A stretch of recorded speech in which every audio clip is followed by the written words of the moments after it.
Presyo sang imported nga bugas may dako nga pagsaka. Presyo sang local regular milled nga bugas nagsaka man. Si John Sala nakatutok live sa Pavia Public Market. John.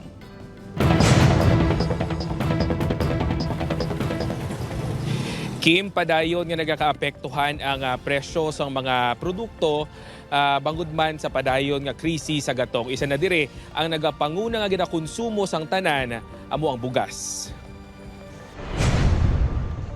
Isa sa hindi madula sa lamesa sa mga Pilipino ang kanon. Apisan nga nagsaka ang presyo sini kumparar sa nagligad nga bulan. Rice is life sa gihapon para kay Maria Nora. Kinakilangan na na-estimate lang sa pamilya. Mga bakal kita kay hindi white akalan man kundi ito magbakal. Sa monitoring sa Department of Agriculture, 6.13 pesos ang ginsaka sa presyo sang imported nga Japanese rice. Halin sa 55 pesos kada kilo sang Marso 31, subong yara na sa 68 pesos ang presyo sini. Ang premium imported rice, yara naman sa 64 pesos halin sa 62 pesos. Halin sa 50 pesos kada kilo, yara naman sa karon sa 54 pesos ang regular milled nga local rice.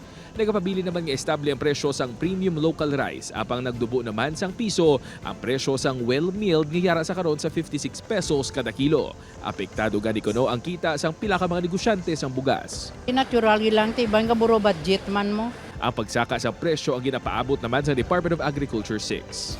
Ga-start na land preparation ng aton farmers. So, gina-expect tagid na nga magtaas ang presyo. So, no, hasta pa na sa August kay ang aton nga start of harvest. Kung nagtanom sila May, June, July, August naman start sang harvest. So, dira naman taya nga ga-expect nga manubo. But, ang aton problema subong, nagtaas ang diesel, nagtaas ang mga fuel.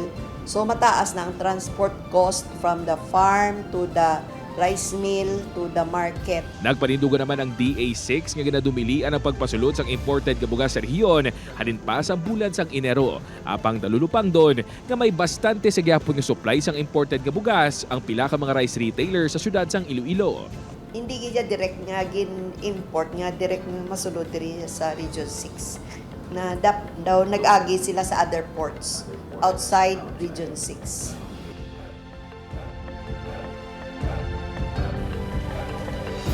Kim, nagapadayo naman sa karon ang masgid pasangkad nga operasyon sang gobyerno batok sa mga nagahord o kung nagatago sang supply sang mga balaklon lakip na ang bugas agud nga maamat-amat stabilize ang presyo sini sa tunga sang padayon nga ginaatubang tanga krisis sa gatong. Kim, Manamog salamat, John Sala.